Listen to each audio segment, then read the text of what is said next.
handiti. Matotanga mutatomdzisa kukanda magift akataka kukanda marozi zekuru. Asi ngonzi chibaya rinodarika 5k zvikanza ndina Mastercard. Musadaro. Mambo ndi mambo. Mira, pesa mira mambo ndi mambo chiboterera inini. Handiti. Terera zandutaura. Because hapana chatiri kuona. Ramona sapa screen pangu handitika. Right. Mira mambo. Mira.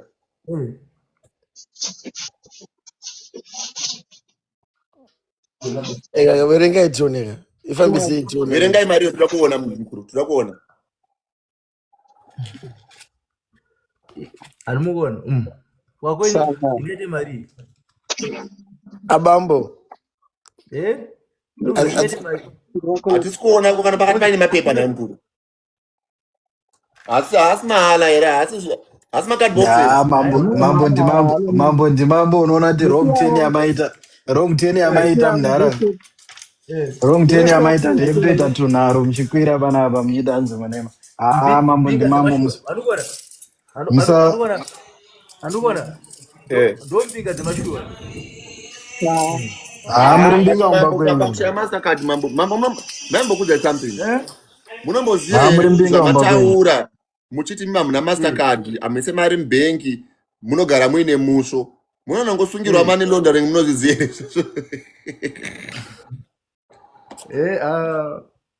Kuti kumbura kunaka pakati kana mambo. Turamura pakati pemari.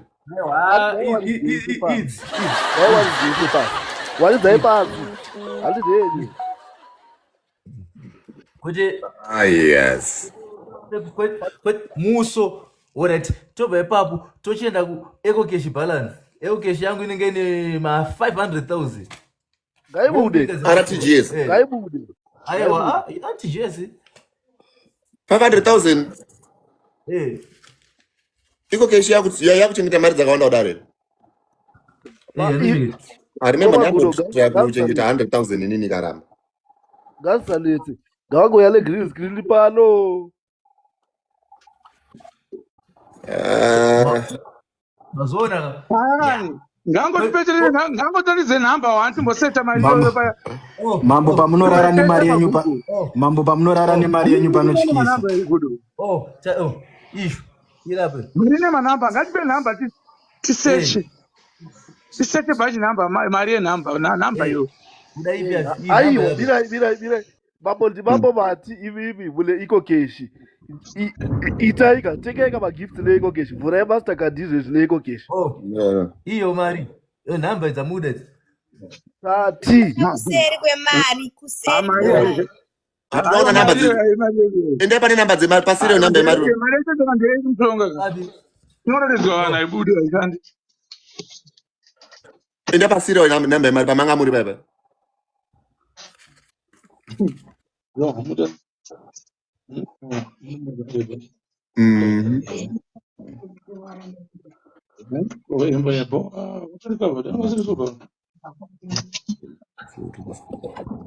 Akana mari iri akuchimbobvarira 1 ton. Because wapiwa 50 kudhara. Ione kochitadze kubvarura. Watopiwa 50 autobandira. But Mazona. Ione kondikazovhura briefcase. Awaunyanya kuti draw manje. Awaunyanya kuti draw mabriefcase amakutaura ndiapiko. Kengi. Bira. Ava mukuru watu vale Eco Cash handiti. Maya unaona kuti chete boys. Uyu mvesi yekubata so wanenge anayo but yekushandisa. Mari kunge kuchinzi une mari ka unge une yekushandisa. Uyu mwana ane mari yekubata kuti yekushandisa. Vura Mastercard le Eco Cash. Bro ndati iwe. Astra Music angomutema ne $50. Ngwiri waone $50 wana wani. Mambo masendo $50 bana kuzozera. Bato mari yacho aibude sei. Imari yekungogara nayo. Isingashandi. Saka panogona $50 inonga watogara nayo. Uti zodano dhiri zviko remari. Budo. Iwe Ndopa Hawa, ona amara una. Apa pana kubhashi yako. yangu. Ndatapa Muimbi apa wese pari yako. muimbi wese akaimba. Muimbi wese akaimba ka ndaimba ma 200 pa stage. Apa ndagara mpa yake futi. Izwa tsara ni mwana uyu.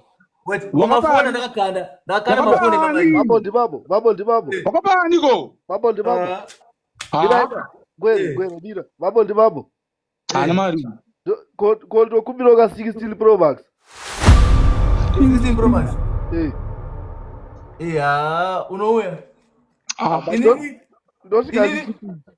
Pano wesa ndikisa mafoni ka. Akuna ndini number 1. Ayo boss gaga. Yayi gaga. Record ndikukubatsira. Ayo ndi record.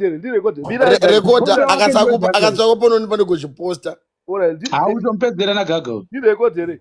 Hale, bati babo ndosvika ndichiti chii kushopu. Maripepe kana boss lenzo unorema pura uyu.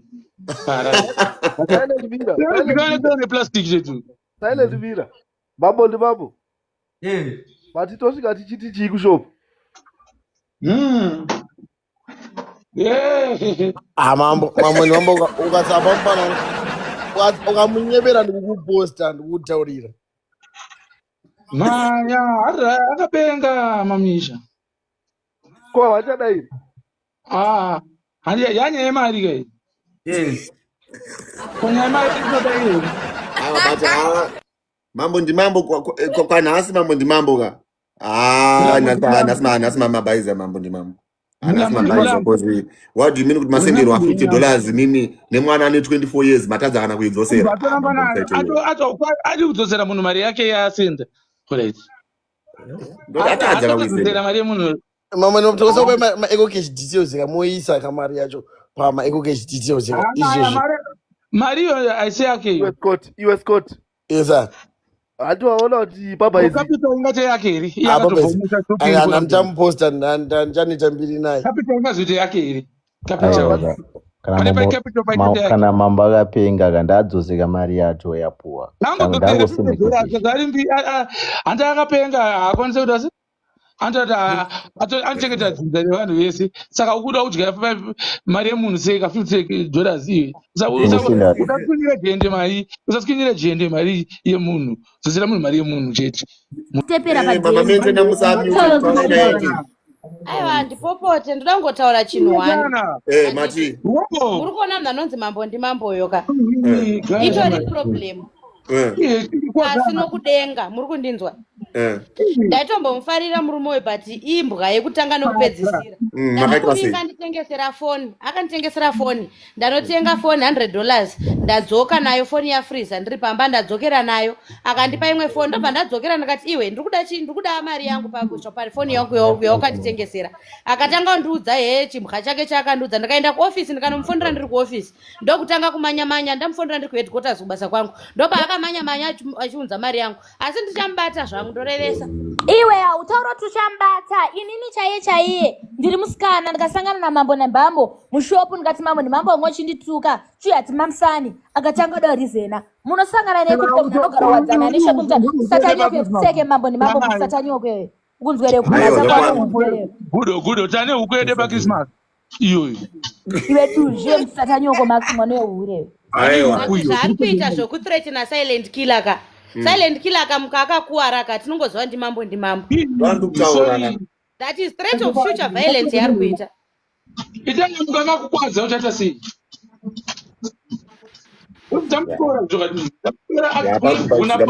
Mambo kune dzimwe nyika being a public figure it's something that you actually need to go silent. Bo ndepi. Ndiri boncha ndokutora mangwana ndoenda newe ndodambomuradza kuti ndakwana mukadzi mufacebook. Unoona izvezvi. I can drive ndo yako izvezvi. Iva panavana kutora imi nana basa anowanika pese pese apana vasingaziye mwana wehura akarererwa pachoya chebenzi musatanyoko mambo problem yanoita kurugudo gudo problem inamfesu uyo kadai anga rumwe munhu achitombozvininipisa mberi kwevanhu munhu anorarirwa mukadzi nevanhu otouya uchitoswero shambadza zvinhu zvisina nebasa rese. Mariiko yorotaura ina mambo ni mambo Mari iko yanotsaura simambo nimambane mari. Munasitaka na mari yeyo. Anaka na sense. Munhu andakasangana naye akumbira pisi. Akanibhadhara $7. Mambo ndinamboti pisi ipere. Ndasangana naenda kuzotona wangu. Ndakuda zvese abva andipa $7 anzitenga ngoma. Kumhata kwamambo ndimambo mani. Mambo wani. Mambo kuba kwako mambo kwese kunoko. Kunzwa. Mangwada mambo terera. Mambo. Ndoda bana nofunga nditika. Uyu munhu ukuzona pane polisi riri pasi apera. Uriona here? Kandi uri kungotaura. Ndoda bana nofunga. Ndoda bana norizina. Ataka kuti asalingile asataka kuti zinabaze.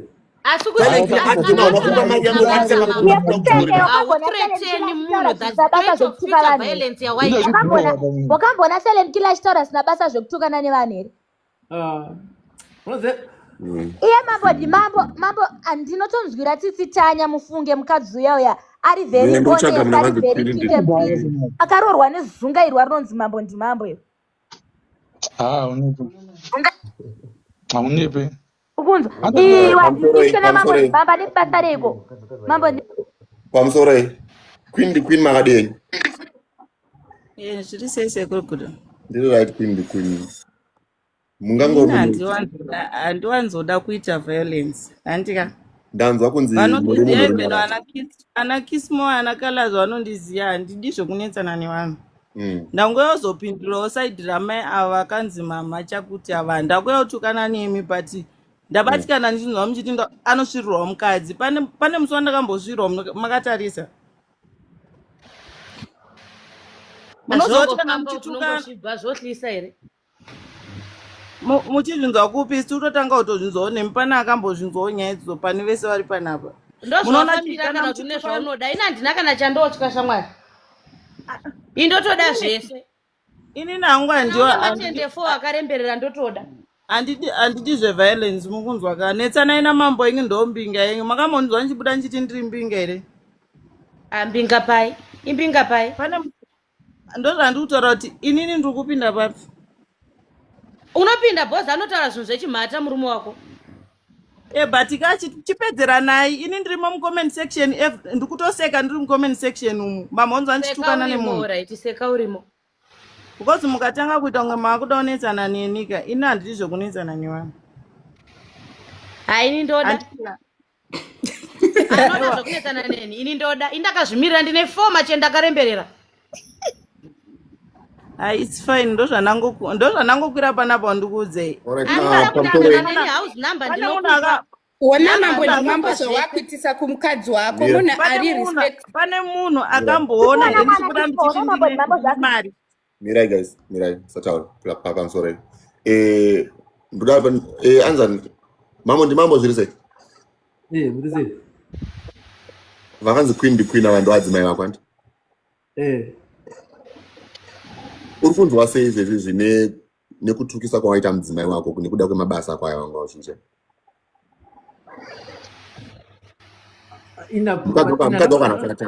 Do you know kuti Mira apa ndinoda kuti inini I'm sure wawanzwa kubva pana ndichitaura newe zvine respect anditya.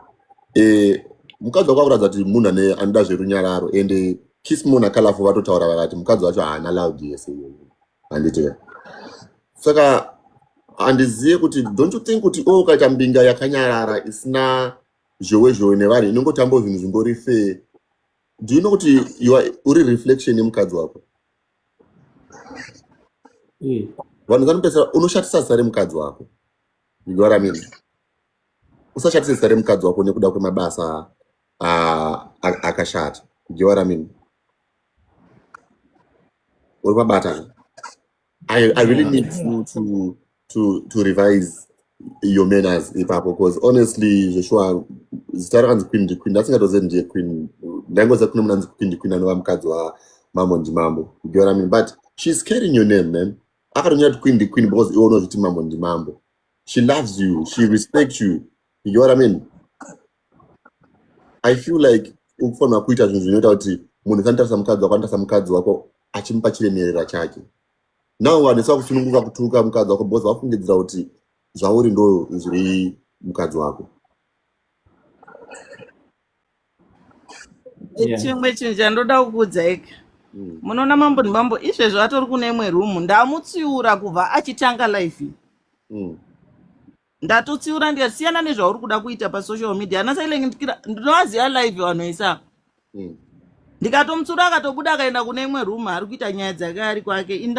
Ndani tongorowo pa live penyu kubva muchitotanga. Ndonta munoona kuti ini nangu tara chokadika. Ini nangu mama ameno mama imimika.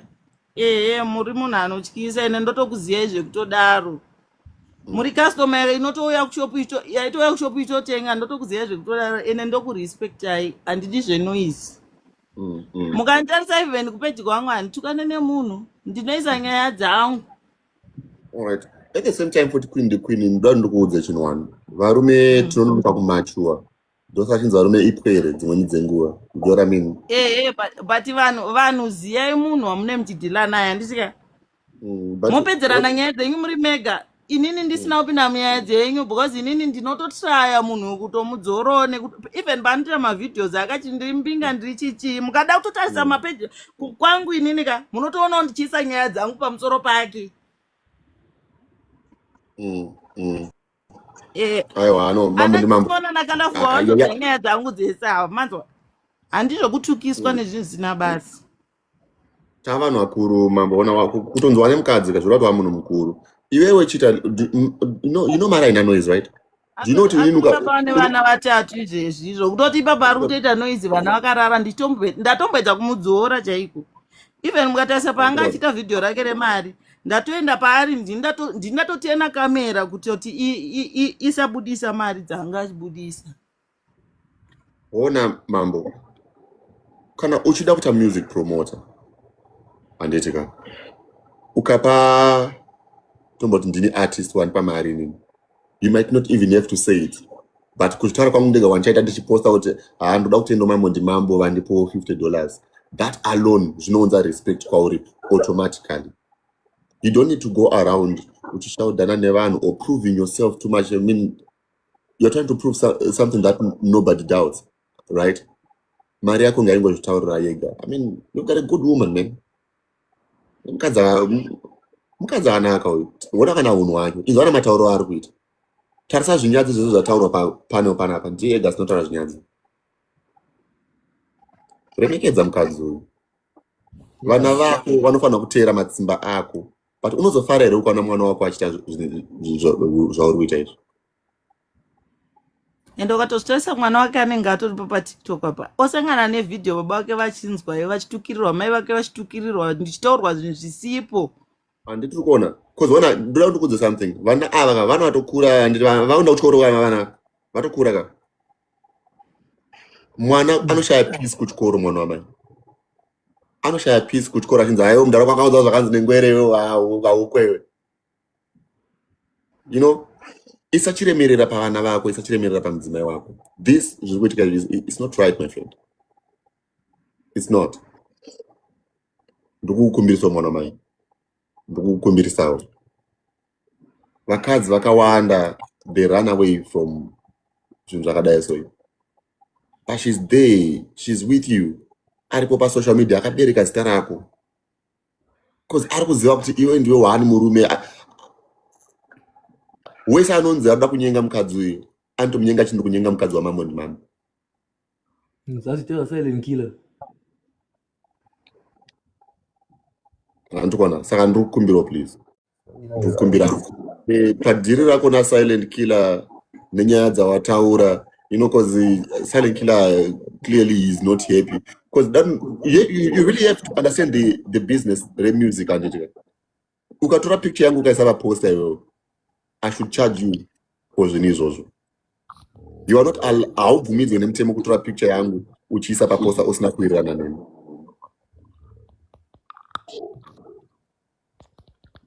You know what I mean? So mutemo ndo zvaunotaura. So what you need to do kuti nyaya iyi ipere, you have to compensate Silent Killer for kuisa picture yake pa poster kwakaita. Chirasina kuya kushow. Because haana kuya kushow, right? Sorry? Yekupiwa mari uborekeza kuwe.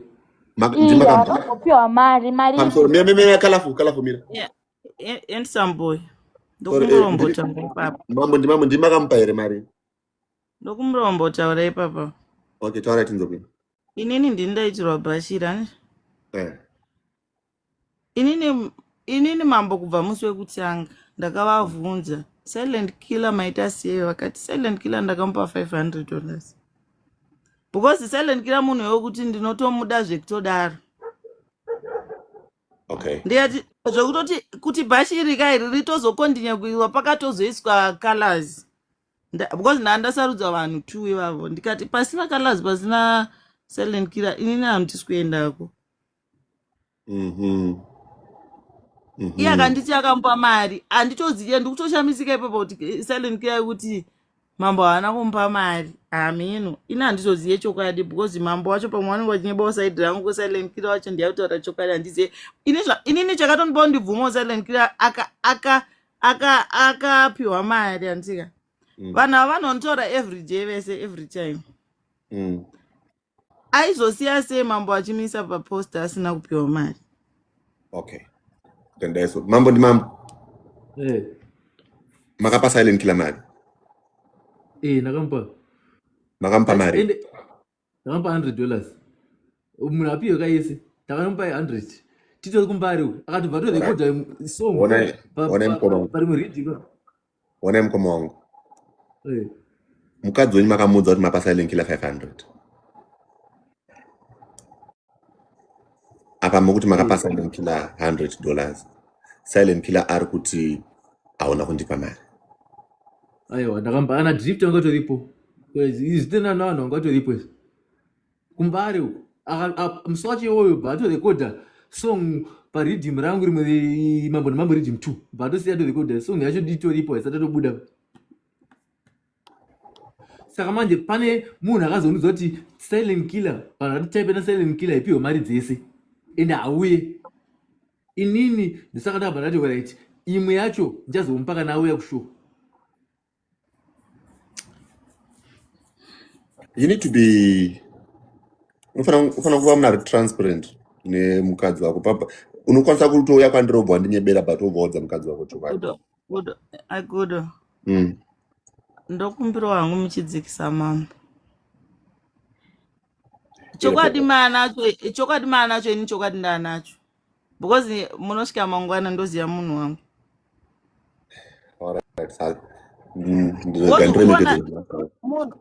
Munhu wekuti munhu ari pasocial media sometimes anozopedzera atozvipedza nenyaya dzakadai swedzi. Inyaya dzekuti wangoifanira kungotaurira nasilent killer kana kuti atono silent yekuda obva atonyarara nekuti anenge aziya chokwadi silent achiziya chokwadi. Saka thank you nekumudzikisa maita basi. Awa zvakanaka mother rudo ngaruwande kumba uko. Aiwa rugara rutoriko. Kuwirana ndokwatinokurudzira. Ya ndiri munhu asina stereki zvatodarika izvi. Komborerwa my guru. Right.